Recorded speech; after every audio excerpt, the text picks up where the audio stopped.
તો -2 ડિગ્રીએ તાપમાન પહોંચતા જ માઉન્ટ આબુમાં બરફની ચાદર પથરાઈ। દેશભરમાં ઠંડીનું કાતિલ મોજું ફરી વળ્યું છે। કાશ્મીરમાં હિમવર્ષાના પગલે ઉત્તર ભારતના રાજ્યોમાં ઠંડીનું ટોર્ચર શરૂ થઈ ગયું છે। ત્યારે ગુજરાતને અડીને આવેલા રાજસ્થાનના એકમાત્ર હિલ સ્ટેશન માઉન્ટ આબુમાં તાપમાન એક ઝાટકે 10 ડિગ્રી ઘટીને -2 ડિગ્રીએ પહોંચી ગયું, જેથી બર્ફીલો માહોલ જામ્યો।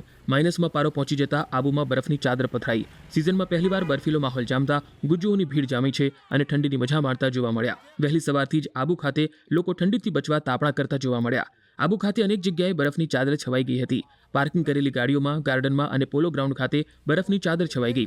ગુરુ શિખર નક્કી ઝીલમાં વાતાવરણ ઠંડુગાર જોવા મળ્યું છે।